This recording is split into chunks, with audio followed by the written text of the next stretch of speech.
గురుజీ చాలామంది ఏదైనా అత్యవసరం వచ్చినప్పుడు అది పీకల మీద కష్టమైనప్పుడు మాత్రమే, అంటే పిల్లల చదువులకు కానీ లేదంటే ఏదైనా అత్యవసరంగా మెడిసిన్స్కి కానీ మెడికల్కి కానీ అలాంటి సందర్భాల్లో ఏంటంటే ఇంట్లో ఉన్న బంగారం అంతా కూడా బ్యాంకుల్లో తాకట్టు పెడుతూ ఉంటారు. అది ప్రైవేట్ బ్యాంక్స్ కావచ్చు, లేదంటే కొన్ని రకాల ముత్తూట్ ఫైనాన్స్ ఇలాంటి బ్యాంక్స్ కావచ్చు. అయితే ఎలాగోలా తెచ్చేసుకుందాము కష్టపడి అనుకుంటారు, కానీ ఎంత కష్టపడినా కూడా ఆ బంగారాన్ని బయటికి తెచ్చుకోలేరు. సో అలాంటి వాళ్ళకి ఏదైనా పరిహారం ఉందా? ఆ బంగారం బ్యాంక్ నుంచి బయటికి రావాలి, మన ఇంట్లోకి రావాలి అంటే ఏదైనా పరిహారం ఉందా? బంగారం అవసర నిమిత్తము అర్థవంతమైన సమస్యకు తాకట్టు పెట్టుకుంటున్న వాళ్ళకు వెంటనే రాలేదు అంటే వాళ్ళ జాతకరీత్యా వాళ్ళకు వ్యతిరేక దశ జరగాలి కంపల్సరీ. అంటే లక్ష్మీ కటాక్షం లేని గ్రహ దశ జరగాలి. అంటే బంగారం అంటే లక్ష్మీదేవి, ఆమె ఏదో కారణంతో బయట వెళ్ళిపోతుంది. ఆ దశకు ఒక పరిహార దేవత ఉంటుంది. ఆ దేవతను ఆరాధించడం వల్ల ఆ బంగారం విడిపించుకోవడానికి కావాల్సినటువంటి ఎనర్జీ వస్తుంది. ఆ దేవతను ఎవరో తెలుసుకోకుండా మనకు నచ్చినటువంటి ఆలయానికి, మన ఏ ఆలయానికి వెళ్ళి చెప్పడం వల్ల అనుమతి లభించదు. ప్రతి ఒక్కరికి వాళ్ళ జీవితానికి అష్టకర్మలు ఉంటాయి. అష్టైశ్వర్యాలు, అష్టదరిద్రాలు ఉంటాయి. అట్లా 8 రకాల ఆలయాలు వస్తాయి వాళ్ళ యొక్క కర్మలకు. ఆ 8 రకాల ఆలయాలు ఏవేవో కనుక్కొని ఆ ఆలయాలు మాత్రమే ఎప్పుడెప్పుడు ఆరాధించాలో తెలుసుకొని ఆరాధించడం వల్ల అసలు బంగారం కుదవబెట్టే పరిస్థితి రాదు. ఏదో ఒక పరిస్థితి అడ్జస్ట్ అవుతుంది. జాతకరీత్యా తెలుస్తుంది, జాతకం చూపించాలి. జాతకరీత్యా తెలుసుకుని తంత్ర పరిహారాలు కొన్ని ఉంటాయి, వ్యక్తిగత పరిహారాలు కొన్ని ఉంటాయి, ఆలయ పరిహారం ఉంటుంది. ఈ 3 రకాలు మేము తంత్ర దశలు చెప్తాం. ఇప్పుడు ఈ దశలో బంగారు కుదవబెట్టాల్సి వస్తూ ఉంది, లేదు ల్యాండ్ డాక్యుమెంట్స్ తాకట్టు పెట్టాల్సి వస్తుంది, తనఖా పెట్టాల్సి వస్తుంది, ఆ పరిస్థితి వస్తుంది. అంటే అది వ్యతిరేక దశ అయినటువంటి గ్రహం కాబట్టి తను ఇవ్వదు, ఫలితాన్ని ఇవ్వదు. ఇవ్వనప్పుడు ఏమవుతుంది, ఆల్రెడీ సంపాదించుకున్నదాన్ని మనం పెట్టి ఫుల్ఫిల్ చేసుకోవాలి. అదే ఆ గ్రహ దశ అనుకూలించాలంటే ఏం చేయాలని పరిహారం తెలుసుకుంటే ఇవన్నీ పెట్టాల్సిన పని లేదు. అంటే ఇక్కడ తంత్రదోషం ఏం చెప్తుందంటే మంచి జరిగే తర్వాత విషయం చెడ్డ జరగకుండా ఆపేస్తుంది.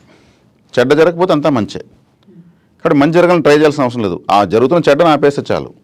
మన తెలివితేటలు, మనకు సమాజంలో అన్ని అవకాశాలు ఉన్నాయి. కాబట్టి ఈ చెడ్డ జరగడాన్ని ఆపేదే తంత్ర జ్యోతిష్యం. ఎక్కడికి వెళితే ఇప్పుడు మనకు ఓ ఎంఆర్ఓ దగ్గర మనకు పని ఉంది అంటే, ఎంఆర్ఓ అంటే మనకు తెలుసు, మన మ్యాజిస్ట్రేట్ అయినా ఆయన దగ్గర పని ఉంటే మనము సబ్ స్టేషన్ కరెంట్ ఆఫీస్కి వెళ్ళి మన సమస్య చెప్పుకుంటే ఆయన కూడా ఆఫీసరే, ఆయన ఏయి నాకు సంబంధం లేదంటాడు. కాబట్టి కరెక్ట్ పర్సన్ దగ్గరికి వెళ్ళాలి. ఇక్కడ కరెక్ట్గా దేవత ఎవరు, ఏ దేవత దగ్గర మనకు ఈ గ్రహ దశలో మనం పరిస్థితులు అనుకూలం చేసుకుంటే అనుమతుంది. కాబట్టి ఇప్పుడు 12 జ్యోతిర్లింగాలు తిరిగి నాకు ఫలితం లేదంటే 12 జ్యోతిర్లింగాలు మీకు ఇప్పుడు అనుమతి లేదు. వెళ్ళొచ్చు, దర్శనం చేసుకోవచ్చు, తిరిగేసి రావచ్చు. మీకు ఎక్కడో విజయవాడ కనకదుర్గమ్మ దగ్గర ఉంది, అష్టమి రోజు ఉంది, శుక్రవారం అష్టమి వచ్చినప్పుడు ఉంది. ఆ ఫార్ములా చెప్పించేది ఎవరు చెప్పిస్తారు?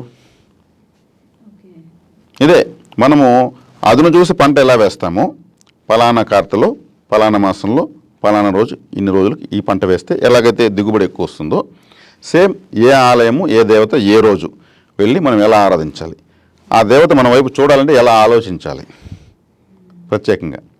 అక్కడ పోయి స్తంభాలు, పెయింట్లు, ఆడెవరో వస్తే వాళ్ళు చూసేందుకు పోతే పరిహారం కూడా కాదు. అందుకే ఆలయాలకు వెళ్తున్నారు, కానీ ఎలా వెళ్తారో తెలియదు, అలా ఎలా ఆరాధించాలో తెలియదు, ఏ రోజు వెళ్ళాలో తెలియదు. తిథులు 30 ఉన్నాయి, గ్రహాలు 9 ఉన్నాయి, నక్షత్రాలు 27 ఉన్నాయి, పాదాలు 108 ఉన్నాయి.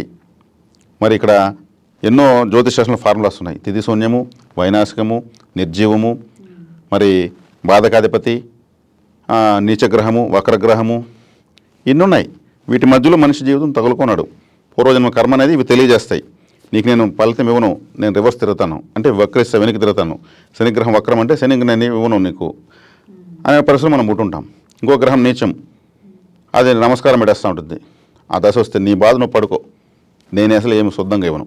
అందుకే మేము గ్రహ పరిహారాలకి దేవతా పరిహారం ఇస్తాం. గ్రహానికి పోయి పూజ చేయమని చెప్పం. శనేశ్వరుడికి పోయి బాలాభిషేకం, తైలాభిషేకం చేయమని, శనివారం ప్రదర్శన చేయమని, లేదు శని సింగనాపూర్వం వెళ్ళమని చెప్పం. ఆ శనేశ్వరుని మనకు పనిచేయాలంటే వెనకాల high recommendation, president of India range ఒక దేవతను పట్టిస్తాం. ఆర్డర్స్ అక్కడి నుంచి వస్తాయి, అప్పుడు గ్రహం పనిచేస్తుంది. గ్రహాలకే పరిహారాలు చేసుకుంటుంటే ఈ జన్మ వేస్ట్ అయిపోతుంది.